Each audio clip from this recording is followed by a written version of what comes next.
Communiqué numéro 073 du gouvernement de la transition.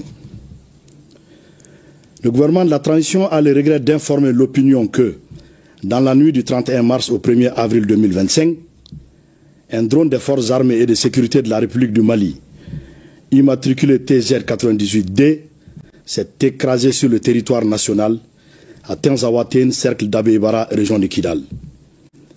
L'épave a été localisée précisément dans une zone dont les coordonnées géographiques sont les suivantes.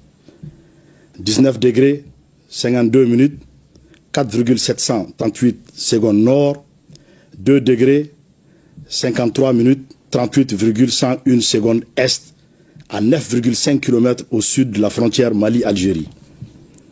Suite à cet incident, une enquête a été immédiatement ouverte.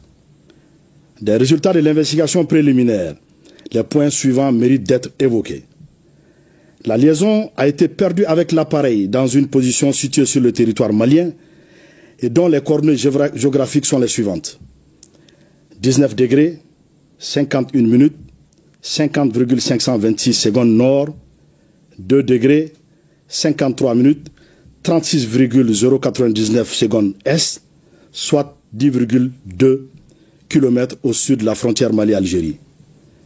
La distance entre le point de rupture de liaison avec l'appareil et le lieu de localisation de l'épave est de 441 mètres.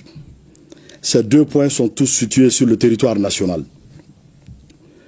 Les dernières informations transmises par le drone étaient relatives à une rencontre de terroristes de haut profit qui planifiaient des actions.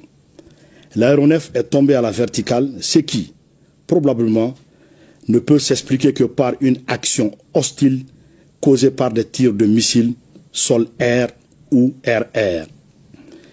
Quelques heures après l'incident, le gouvernement de la transition a pris connaissance par voie de presse d'un communiqué du ministère de la Défense algérienne revendiquant la destruction d'un drone qui aurait survolé l'espace aérien de l'Algérie sur 2 km.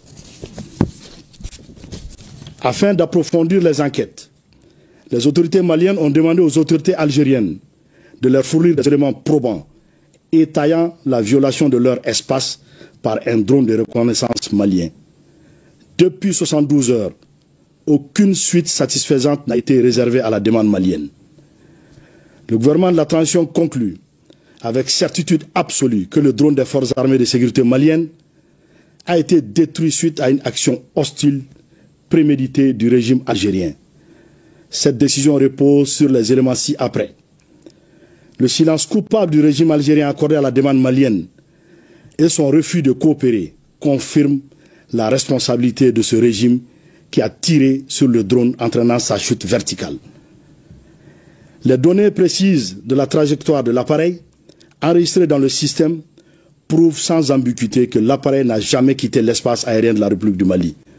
De surcroît, le point de rupture de liaison du drone et le point de localisation de l'épave sont tous situés sur le territoire national malien. L'absurdité de l'argument de la violation de l'espace aérien algérien sur 2 km, autrement dit, comment l'épave du drone se serait retrouvée au Mali et à 9,5 km de la ligne frontalière si l'appareil avait réellement violé l'espace algérien sur 2 km. Face à la gravité de cet acte d'agression inédit dans l'histoire des relations entre le Mali et l'Algérie, le gouvernement de la transition condamne avec la dernière rigueur cette action hostile, inamicale, condescendante des autorités algériennes, dont le chef de l'État affirmait récemment à Mondovision que, je le cite, 90% des solutions maliennes se trouvent en Algérie. En outre, cet agissement prouve, si besoin en était, que le régime algérien parraine le terrorisme international. En effet, la destruction du drone a clairement pour effet, sinon pour but, d'entraver la neutralisation de groupes armés ayant revendiqué des actes terroristes. Le gouvernement de la transition, en cette triste circonstance, tout en rappelant la teneur de son communiqué numéro 64 du 25 janvier 2024 et celle de l'allocution du Mali lors de la 79e session de l'Assemblée générale des Nations unies, condamne l'attitude du régime algérien qui, en plus de servir de base arrière aux groupes terroristes, s'engage aujourd'hui dans la lutte armée pour perpétrer des agressions contre un État voisin en vue de protéger ses suppôts terroristes. En conséquence, en réponse à cette énième provocation du régime algérien, le gouvernement de la transition décide de 1. Convoquer l'ambassadeur algérien pour protester contre l'hostilité du régime algérien. 2. Se retirer avec effet immédiat du comité d'état-major conjoint CEMOC. 3. Porter plainte devant des instances internationales contre le régime algérien pour acte d'agression.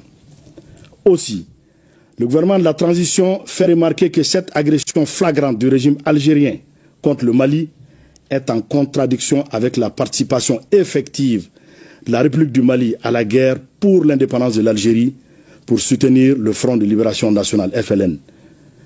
Enfin, il demande au régime algérien, exportateur de terrorisme, de cesser d'être une menace à la paix et à la sécurité régionale, puis d'adopter un comportement responsable visant à promouvoir la paix et le développement.